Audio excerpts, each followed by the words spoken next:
Hi, this is Gary with MacMost Now. On this episode, let's take a look back at 2010. So there's no doubt that 2010 was a great year for Apple. They saw increased sales and market share for just about every product line.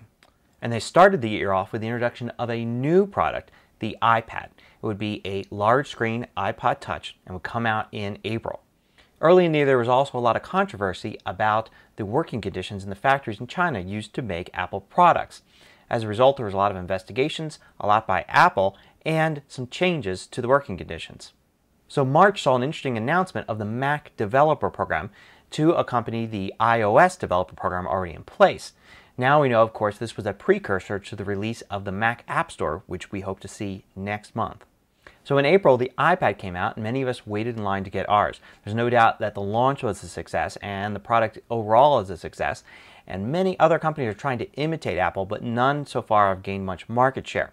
In addition, in this month, we also saw new MacBook Pros. Matter of fact, in 2010, the entire iMac and MacBook Pro product lines moved to use the new i5 and i7 Intel processors. So in May, we said farewell to two characters we've gotten to know over the years, the Mac and the PC from the I'm a Mac ads. Apple discontinued the ads to move on with new campaigns. June saw another big product launch, this time for the iPhone 4.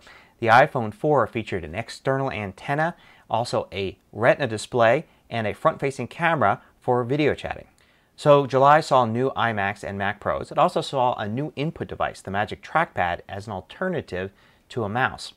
But the month was dominated by news that people were having trouble staying connected with their iPhone 4s because of the external antenna. If you gripped it wrong, sometimes a phone call would drop.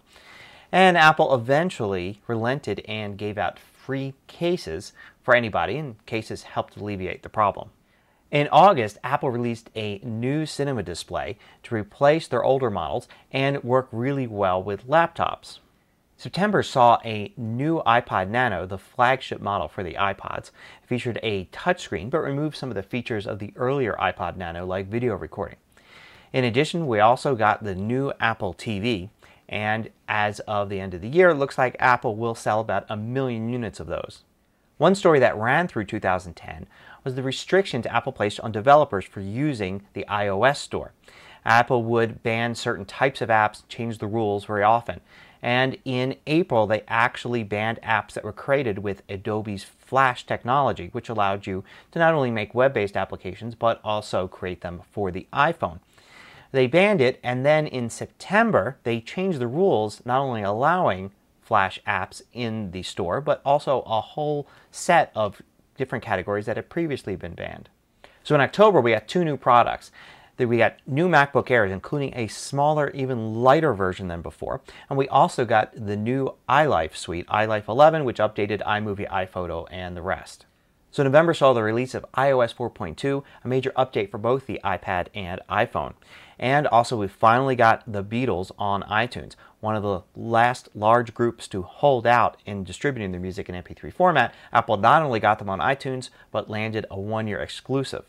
At the end of the year, we started hearing a lot about the new Mac App Store, which should be released on January 6th and present a unified interface for downloading new software to your Mac, similar to how you do it on the iPhone. Next week, I'll be taking a look at what we can expect from Apple in 2011. Till next time, this is Gary Rosenzweig with MacMost Now.